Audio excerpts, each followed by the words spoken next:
Hello friends, എല്ലാവർക്കും ചെമ്മരിപ്പൂവിൻ്റെ പുതിയൊരു വീഡിയോയിലേക്ക് സ്വാഗതം. എപ്പിസോഡിൻ്റെ തുടക്കത്തിൽ തന്നെ കാണിക്കുന്ന നമ്മുടെ ശ്രുതിയുടെ കള്ളത്തരങ്ങളെല്ലാം തന്നെ മീരാനിലൂടെ എല്ലാവരും അറിയുകയാണ്. ഇത് അറിയുമ്പോഴത്തേക്കും ചന്ദ്രയ്ക്കും ശ്രുതിക്കും രവിക്കും എല്ലാവർക്കും തന്നെ ഭയങ്കര ദേഷ്യമാവുന്നുണ്ട് കേട്ടോ. വേഗം തന്നെ രവി മീരാൻ്റെ അടുത്ത് എന്നതിന് ശേഷം നിങ്ങളൊരു നടനാണെന്നല്ലേ പറഞ്ഞത്, നിങ്ങൾ ഇത്തരത്തിലുള്ള കള്ളത്തരം കാണിക്കാവോ, ഞങ്ങൾ എന്ത് കാര്യത്തിൽ നിങ്ങൾ വഞ്ചിച്ചു, നിങ്ങളോട് ഞങ്ങൾ എന്ത് തെറ്റ് ചെയ്തു എന്നൊക്കെ ചോദിച്ചുകൊണ്ട് മീരാനെ വഴക്ക് പറയുന്ന സമയത്ത് ഞാൻ മനഃപൂർവ്വം ചെയ്തതല്ല, എന്നെ ഇങ്ങനെ ഒരു കെണിയിലേക്ക് കൊണ്ട് ചാടിക്കുകയാണ്, സിനിമയിൽ ചാൻസ് തരാമെന്നും പറഞ്ഞുകൊണ്ടാണ് ശ്രുതി എന്നെ എങ്ങോട്ട് കൂട്ടിക്കൊണ്ട് വന്നത്.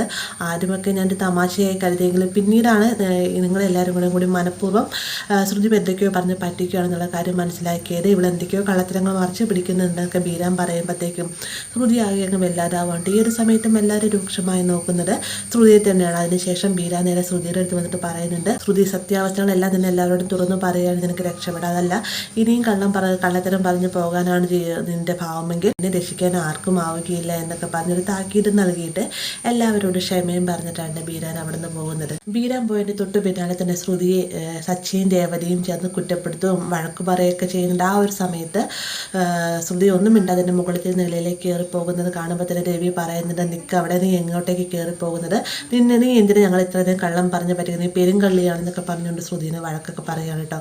ഇതൊക്കെ കേൾക്കുമ്പോഴത്തേക്കും ശ്രുതി ആകെ തകർന്നു പോകാണ്ട് ശ്രുതിയുടെ അടുത്ത് നേരെ രവി ചെല്ലുന്നത് ശ്രുതിയുടെ അടുത്തേക്കാണ്. എന്നിട്ട് പറയുന്നത്, നീയും കൂടെ അറിഞ്ഞുകൊണ്ടാണ് അവിടെ ഇങ്ങനെ ചെയ്തത് എന്നും പറഞ്ഞുകൊണ്ട് ശ്രുതിയുടെ ഷോൾഡർ കുത്തിപ്പിടിച്ചിട്ട് ശ്രുതിനെ വഴക്ക് പറയുന്നത്. എന്നാൽ താനിതൊന്നും അറിഞ്ഞിരുന്നില്ല, അവൾ എന്നെയും പറ്റിക്കുമായിരുന്നു എന്നൊക്കെയാണ് ശ്രുതി പറയുമ്പോഴത്തേക്കും ചന്ദ്രയ്ക്ക് ആകെ ഉള്ളു നീറും കേട്ടോ. കാരണം തൻ്റെ മകൻ ഉൾപ്പെടെ ഈ വീട്ടിൽ എല്ലാവരെയും പറ്റിക്കുകയായിരുന്നു എന്നുള്ളൊരു ദേഷ്യം ചന്ദ്രയുടെ മുഖത്ത് ആ ഒരു സമയത്ത് കാണാൻ സാധിക്കും കേട്ടോ. ഇതൊക്കെ കേൾക്കുമ്പോഴത്തേക്ക് ശ്രുതി ആകെ തകർന്നു കൊണ്ട് ശ്രുതി വേഗം തന്നെ രേവതി എടുത്തിരുന്നുണ്ട്. രേവതി, നീ ഇങ്ങനൊന്ന് പറയുന്ന സമയത്ത് നീ എന്തിനാ രേവതി മോളുടെ അടുത്തേക്ക് ചെല്ലുന്നത്, നീ രേവതി മോളെ ചന്ദ്ര കുറ്റപ്പെടുത്തുന്ന സമയത്തെല്ലാം തന്നെ നീ ഇതെല്ലാം കണ്ട് ആസ്വദിക്കുകയല്ലായിരുന്നു, നീ ഒരു പണക്കാരിയായ മരുമകൾ എന്ന രീതിക്ക് അഭിനയിച്ച് ചന്ദ്രയുടെ കൂടെ കൂട്ടുനിന്നവളല്ലേ നീ എന്നൊക്കെ ചോദിച്ചുകൊണ്ട് രവി വീണ്ടും കുറ്റപ്പെടുത്തുന്ന സമയത്ത് സച്ചിയും കൂടെ കൂടുന്നുണ്ട്. ആ ഒരു സമയം തന്നെ സച്ചി വേഗം ചന്ദ്രയുടെ അടുത്ത് വന്നിട്ട് ചോദിക്കുന്നുണ്ട്, നിങ്ങളുടെ വായിലത്തെ പഴം പൊഴിഞ്ഞപ്പോൾ ഇരിക്കുന്നത് ഒരു തെറ്റും ചെയ്ത രേവതി നിങ്ങൾ 24 മണിക്കൂർ വഴക്ക് പറഞ്ഞുകൊണ്ടിരിക്കുന്ന ആൾ, അതോ നിങ്ങളും കൂടി അറിഞ്ഞിട്ടാണ് ഇവളിങ്ങനെ ഒരു തെറ്റ് ചെയ്തതെന്നൊക്കെ ചോദിക്കുന്ന നേരത്തെ ഒന്ന് നിർത്തടാ എന്ന് പറഞ്ഞുകൊണ്ട് ചന്ദ്ര വേഗം എഴുന്നേറ്റ് വന്നതിന് ശേഷം ശ്രുതിനോട് ചോദിക്കുന്നത്, നീ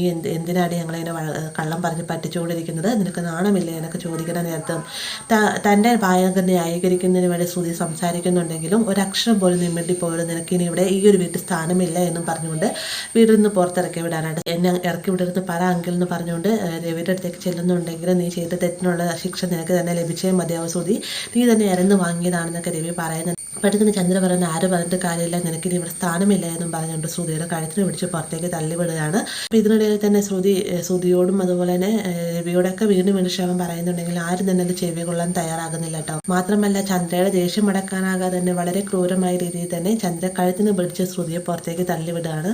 ആ ഒരു ഭാഗത്തുള്ള ഇന്നത്തെ എപ്പിസോഡ് അവസാനിക്കുന്നത്. വീഡിയോ ഇഷ്ടമായി ലൈക്ക് ചെയ്യാനും കൂടെ ചാനൽ സബ്സ്ക്രൈബ് ചെയ്യാനും മറക്കരുത്.